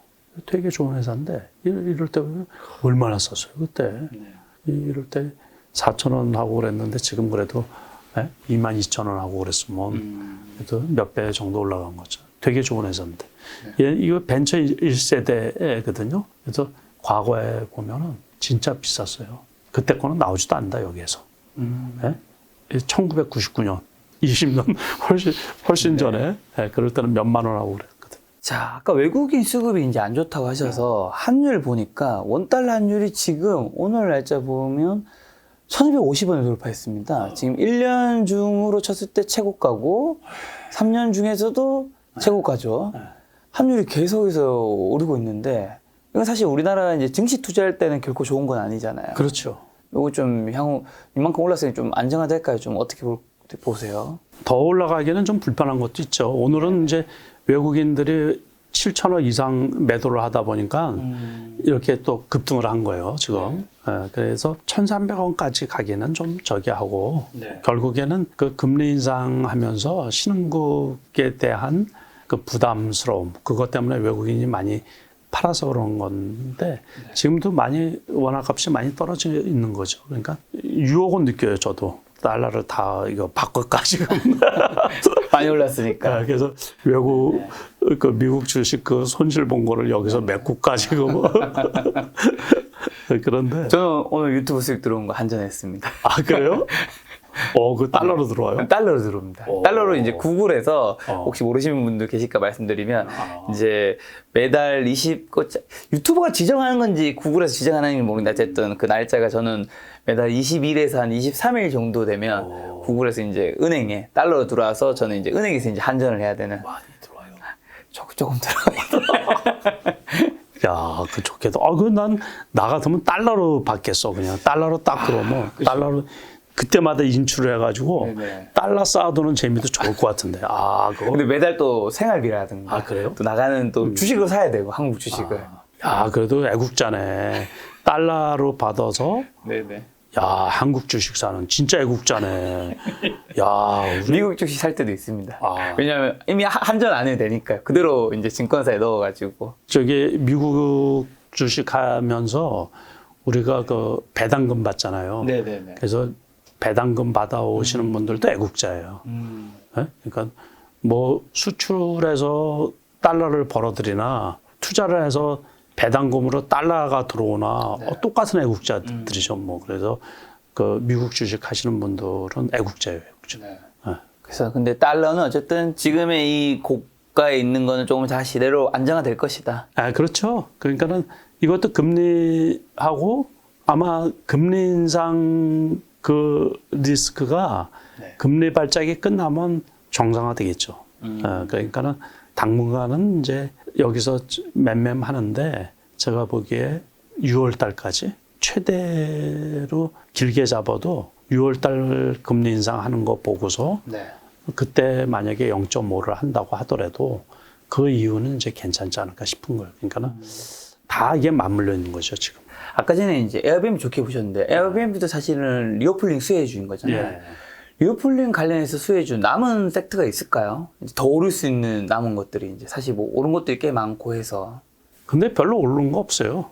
그러니까 화장품주 같은 경우도 조금 올랐긴 올랐죠. 저점 대비해서는 올랐긴 올랐는데 그렇게 많이 오르지 않고 항공주들은 유가 부담 때문에 오히려 지지부진하고 여행주들도 마찬가지로 여행이 재개되다 보니까는 오히려 올라가는 것도 별로 없고 호텔주들도 그렇고 다 그래요. 그냥 아직 실적이 나오지 않고 그래서 그런지 그냥 지수가 지지부진해서 그런 것 같아요. 제가 보기에는. 그래서 면세점 주식들도 역시 마찬가지고 대표적인 면세점주라고도 할 수 있는 그 신세계 같은 경우도 작년에 오미크론 발생하기 전에는 32만 원 정도까지 올라왔거든요. 근데 지금 25만 원대예요. 다 그쪽이 그 여행주들도 그 상태인 거예요. 참 좋은 여행 같은 경우도 지금 14,000원대로 있고 지난번에 더 많이 올라갔었는데 그래서 그 코스피 지수하고 키 맞추기를 안 할 수가 없으니까는 어떤 섹터가 그냥 유별나게 확 올라가기는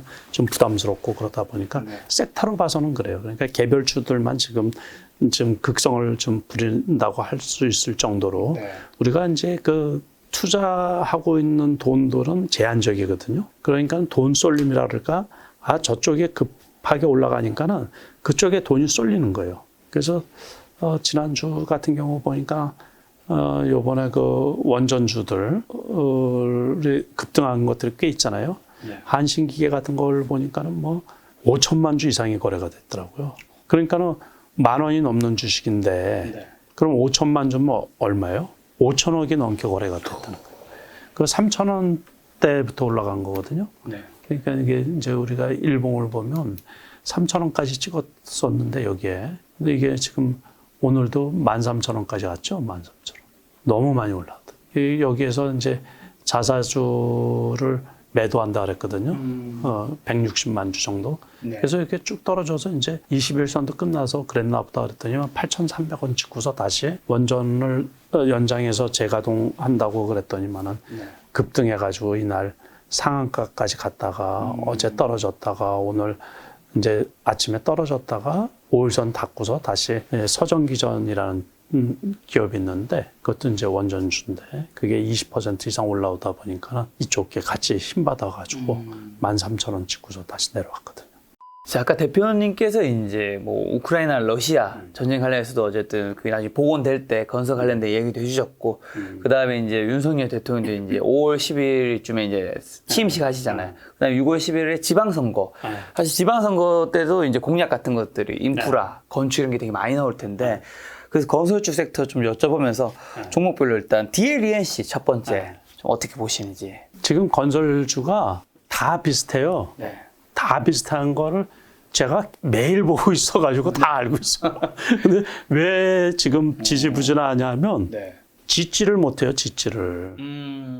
콘크리트 값 비싸지, 철근 값 비싸지. 엄청 올랐다면서요? 그래가지고서 잘 아시다시피 그 둔촌. 네, 둔촌 주공. 그거 지금 그 조합 측하고 이 건설사하고 지금 이렇게 잘 안 됐죠. 잘 안 돼가지고서 중단하고 있잖아요, 지금. 너무 가격이 이 건축 자재값이 급등을 하다 보니까는 수지가 안 맞는 거예요. 이게 벌써 계약은 미리 해놨던 거 아니에요. 그러니까는 돈을 더 줘야지 되고 그러다 보니까 이 건설주들이 다 떨어지고 있는 거죠. DLENC 보면 떨어져 있고 지금 현대건설 떨어져 있고 대우건설도 떨어져 네. 있고 GS건설도 빠져 있는. 그래서 여기에서 이제 GS건설도 마찬가지고 대우건설 한번 볼까요? 네, 대우건설입니다. 자, 우리가 그래프를 공부를 할 때 이게 올라갈 때지 않아요. 올라갈 네네. 때. 추세가 딱 올라갈 때 5일선을 타고 5일선이 훼손돼도 밑에 11선이 받쳐주고 있고 정배열이거든요. 네. 역배열 속에서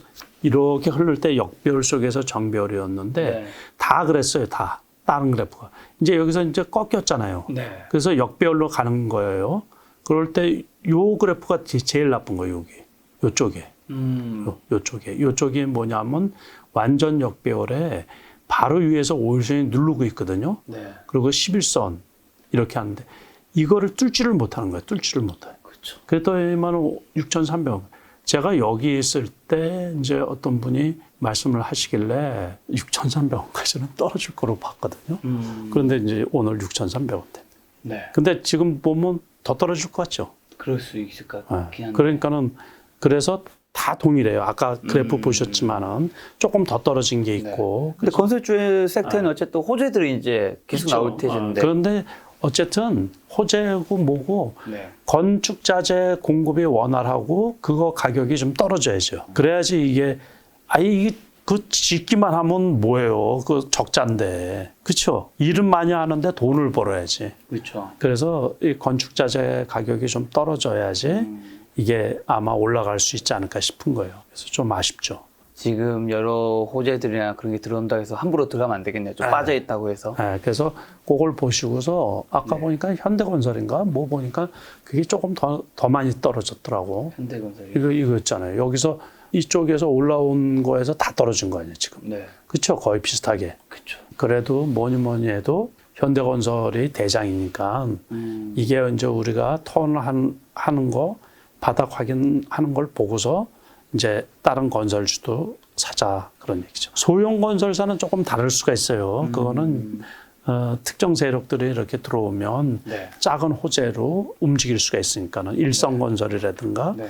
범양건영이라든가 뭐 이런 거 있죠. 네. 지난번에 이 당선인 측에서 이제 호재 이렇게 재건축 뭐 이런 거 발표하면서 움직였던 종목들 가장 대표적인 게 일성건설인가 그랬던 것 같은데 이런 것들은 그것보다는 덜 빠졌죠, 그죠? 그러니까 일성건설이나 범양건영 이런 것들은 그래도 바닥 확인이 됐네요. 그러니까 그 대형 건설사하고 이런 거는 좀 차이가 있으니까 네. 그런 거를 좀 차이를 줄 줄 알고 네. 이런 거는 이제 어떻게 보면은 취임한 다음에 부동산에 관한 그런 거를 발표한다 그랬으니까는 요런 거는 바닥이 대충 확인이 되지 않나 싶은 거예요. 요거 그래프상으로 보면 5,500원 여기에서 네. 거의 바닥이 확인이 되지 않나 싶은데 그러니까는 6,000원이니까 500원 올랐네요. 그죠? 500원이면 10% 가깝네. 그렇죠. 다음은 이제 네이버. 네이버도 지금 더 빠진 상태고 카카오도 뭐 좋은 상태는 아닌 것 같은데 네이버부터 한번 볼까요? 이것도 그래프가 되게 나쁘네요. 그죠? 네. 이게 52주 신저가 같은데 네. 30만 원이 깨지면서 그러는데 이제 이거는 우리가 다 같은 성장주로 봐서 그럴 것 같아요. 네. 그러니까 네이버하고 카카오하고 지난해 아주 급등했던 그 메타버스 관련 네. 주식들 있잖아요. 네. 그런 것들도 같이 떨어지는 거예요, 지금. 게임주들이 전반적, 게임주들, 이것도 게임주가 또 포함이 돼 있고, 게임 쪽이나 메타버스 쪽이나 아무튼 성장주다 보니까는 네. 여기에서 올라갔던 것들은 이제 윤석열 당선인 수혜주다 그래가지고서 그쪽에서 조금 올라갔었던 거거든요. 네이버, 카카오 똑같이. 규제를 뭐 규제. 풀어준다. 그래서 쭉 올라갔는데 이제 여차 이제 올라가고선 미국의 그 빅테크 관련 네. 그 넷플릭스 비롯한 그 성장주들이 폭락을 하다 보니까는 그렇죠. 그 메타버스 관련 작년에 미국의 그 대장주 역할을 했던 게 노블룩스라고 있는데 그게 150불까지 갔거든요. 140불까지 갔는데 지금 얼마인 줄 아세요? 얼마까지 떨어졌나요? 40불도 안 돼요. 40불도. 3분의 1도 안 되나? 뭐 그 짝이에요. 그러다 보니까는 뭐 그 정신없죠. 그래서 아마 제가 보기에 네이버 카카오 같은 경우에 더 떨어지지 않았나 싶은 거예요. 같이 맞물려가지고. 어쨌든 이것들은 다 성장주들이죠. 성장주. 네. 그래서 지금 주식시장이 되게 어렵죠. 이런 거는 봐가지고서 뭐 살 수가 없죠. 이거. 그렇죠. 그죠? 많이 떨어졌는데 개파락을 했는데 꽉 3.8. 그 코스피 지수보다 더 떨어진 거예요. 그죠? 네. 이런 거 보면 진짜 답답하죠. 그럼 카카오는요? 똑같죠. 뭐 이거는 아주 신저점은 아닌데 이게 떨어지는 게 거의 비슷하죠. 뭐. 그것보다 조금 더 떨어졌네요. 네이버는 3%, 이거는 2.5%니까. 단순 가격으로 이게 조금 싸게 느껴져서 그런 거 보죠. 어떻게 될까요, 향후? 그러니까 미국 주가에 달려 있는 거예요. 빅테크에 어느 정도 따라갈 수밖에 없는. 네, 그러니까는 이게 여기에서 뭐 반등할 수도 없는 거고 이처럼 거래량이 대량 터지는 것도 아니고 지금 그렇잖아요. 그죠? 거래량이 줄어드는 거는 파는 쪽도 그렇고 사는 쪽도 그렇고 사기도 부담스럽고 그러니까 그냥 관망하고서 급하게 팔 사람들은 파는 거고 지금 그런 거예요. 한 가지 여쭤볼게. 네. 카카오 이렇게 우상향을 할 때 네. 사람들은 그런 얘기 많이 했잖아요. 카카오는 매출액과 영업이 계속 증가하고 있고 사람들도 좋아하고 계속해서 뻗어나갈 수 있다 이런 얘기 들리고 이렇게 떨어질 때는 카카오가 자회사 상장 너무 많이 했고 규제 당할 수밖에 없고 막 이런 얘기하고 다시 또 오를 때는 카카오의 기업의 가치가 사라진 게 아니다. 그냥 규제 그런 것 때문에 이런 것도 괜찮다 하고 있는데 예를 들면 또 이 똑같은 얘기를 삼성전자로 할 때는 삼성전자가 이제 확 9만까지 올라갈 때만 해도 그때 뉴스라든가 TV에 그런 분들이 많이 나왔어요. 삼성전자만 가치 투자를 오래 하셨던 분들이라서 삼성전자만 이렇게 꾸준히 모아가면 된다 하셨는데 또 이렇게 삼성전자 쭉 떨어질 때는 그런 분 이야기가 거의 다 사라지고. 그래서 주식이 어려운 거예요. 주식 투자가. 우리 좀 어떻게 받아? 그러니까 사실 이게 그 결과에 그때 맞출 수 있는 이야기도 있고 지금 맞출 수 있는 이야기도 있고 그러니까 그 말이 또 다 맞잖아요. 그런데 핑계를 찾는 거고 걷다가 붙이는 거예요, 그냥. 그러니까요. 그게 세계적으로 다 그렇게 살아왔어요, 그냥. 그러니까 진실은 아무것도 없고, 진실은 뭐예요? 지금 떨어져서, 그런 이유로 지금 주식 가격이 여기에 있다. 그렇죠. 그런 거를 우리가 고급스럽게 얘기해서 뭐라고 그런다고요? 효율적 시장 가설. 시장 가설. 그 이론에 의하면 그런 재반 악재 있잖아요. 그런 게 다 포함이 돼서 지금 이 가격을 가리키고 있다. 근데 그게 항상 맞는 건 아니거든요. 또. 그 이론에 안 맞는 또 이 주식 현상이 나타나. 그래서 주식 투자가 어려운 거예요. 참 어려운 것 같습니다. 예, 어렵죠. 제가 지난 3년 동안 유튜브를 하면서 제가 만약에 다른 분야를 했다면 굉장한 그 분야에 빠삭한 전문가가 되었을 것 같은데 주식은 하면 할수록 참 어려운 것 같아요. 30년을 넘게 한 저도 어려운데 3년을 하신 분이 그게 당연히 어렵죠. 물론 저보다 뛰어난 사람들도 많이 계시겠지만 주식 투자 참 어렵습니다. 아무튼 주식 투자로 우리가 돈을 벌려고 하지만은 일단은 돈을 벌기 전에 안 잃는 게 더 중요하거든요. 그래서 매수할 때 조심하고 징검다리도 두들겨 보고 건너라고 확실하게 좀 확인을 한 다음에 매수를 조금 늦추는 게 좋지 않을까 이렇게 생각이 드는 거고 아무튼 참 어렵습니다. 이 주식시장에도 슈퍼 개미 분들과 그다음에 일반 개미가 있듯이 사실 그분들의 그 자본금과 수익률의 격차도 심하겠지만 또 우리 일반 사이로 가면 이제 양극화가 점차 심해지고 있잖아요. 돈을 가지신 분들은 그렇죠. 더 많이 또 부자가 될 확률이 높으시고 없으신 분들은 또 그걸 못 따라가면서 더 격차가 계속 벌어지는데 이 격차에서 좀 밀려나지 않으려면 개인분들은 좀 어떻게 하면 좋을까요? 그 방법이 없어요. 방법이 없고 그러니까 공부하는 수밖에 없어요. 그러니까 주식 투자가 어려운 거는 너무 상황이 많단 말이에요. 그렇죠. 그러니까 우리가 로보 어드바이저라고 많이 들어보셨죠?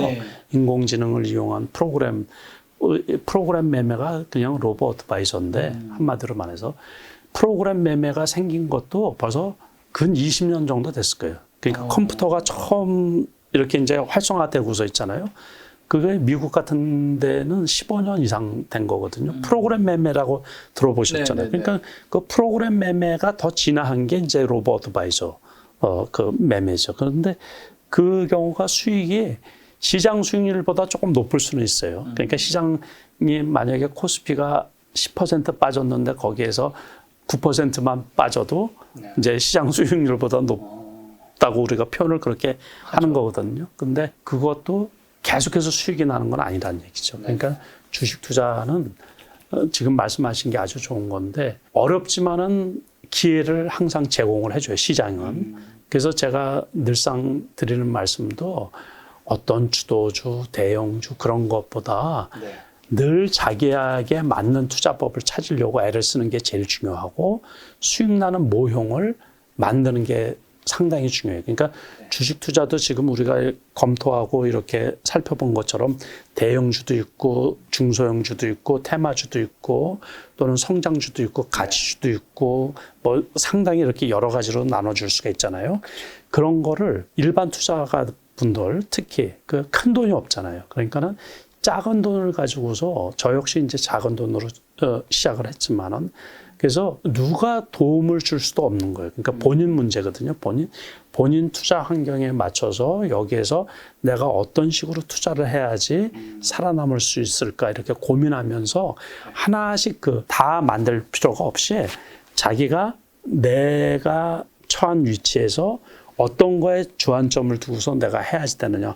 그 하나만 일단 찾으면서 조금씩 넓혀가면 되거든요. 그러니까는 요즘에 젊으신 분들 많이 있잖아요. 그분들은 제가 이제 그 우리나라에서 이제 여러분들을 많이 만나잖아요. 아주 많이 만나요.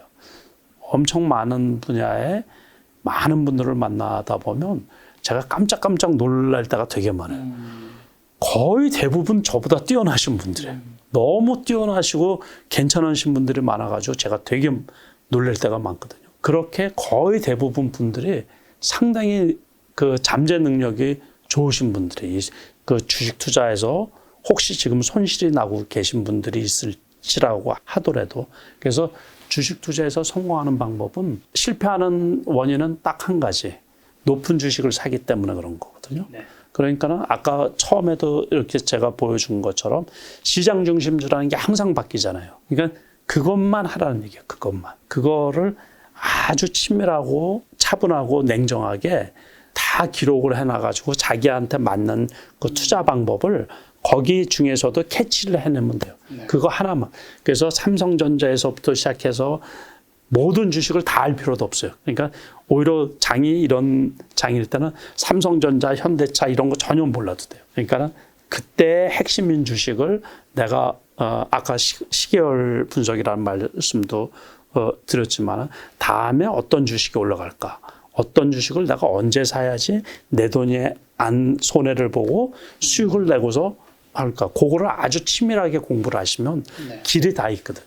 네. 그래서 그거를 자기 거화시키고 텀을 들여서 그거가 올 때마다 네. 매매를 해서 수익을 조금씩 남기면 그러면 이제 그분은 시장에서 살아남고 작은 돈으로도 큰 부를 이룰 수 있거든요. 네. 그게 누적해서 이렇게 쌓이다 보면 네. 하루아침에 되는 건 아무것도 없죠. 그렇죠. 네, 그래서 한 몇 년 이렇게 꾸준히 하다 보면 그 길이 좀 이게 처음에는 어렵지만은 일정 기간이 이렇게 지나고 나면 네. 주식 투자가 좀 쉽거든요. 좀 성공한 분들이 좀 많았으면 좋겠다라는 게 제 생각입니다.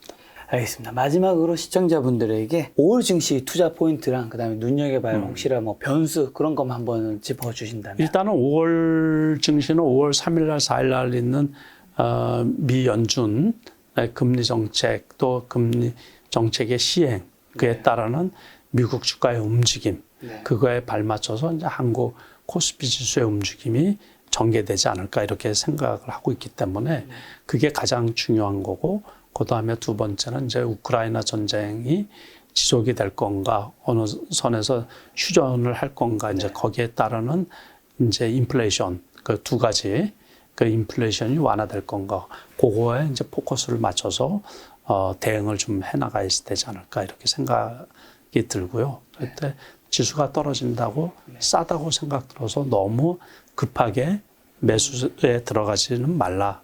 그런 당부의 말씀도 드리고 싶습니다.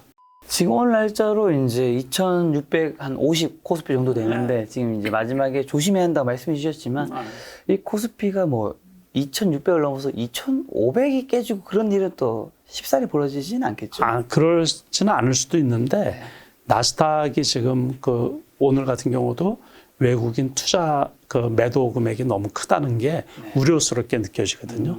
그리고 거기에다가 기관이 좀 받쳐주면 되는데 기관도 같이 매도를 하거든요. 그럴 때는 개인이 아무리 매수를 해봤자 방법이 없어요. 그러니까 낙폭이. 그래서 그게 좀 많이 염려스럽기 때문에 저항선, 지지선이 얼마는 지지되겠다. 이렇게 섣부른 바닥은 금물이다. 이렇게 좀 말씀도 또 드리고 싶습니다. 뭔가 이제 대표님 말씀 들으니 5월은 특히나 네, 좀 잠깐의 반등이 있다 하더라도 되게 좀 조심해야 되겠네요. 조심하고 지나가는 게 좋지 않을까. 네. 이 날씨는 화창하고 예? 코로나는 이제 거리두기는 해제가 됐는데 주식시장은 아직은 겨울입니다. 겨울. 예, 그래서 슬기롭게 좀 잘 이겨내야 되지 않을까 이렇게 생각합니다. 알겠습니다. 5월 달에는 좀 이제 봄 기운이 느껴지길 바라면서 오늘 방송 마치도록 하겠습니다. 오늘 만난 손님은 전투자자 남석관 대표님이었습니다. 지금까지 여러분 소중한 시간 함께 해주셔서 정말 감사합니다. 오늘도 김 작가였습니다. 고생 많으셨습니다. 예, 감사합니다.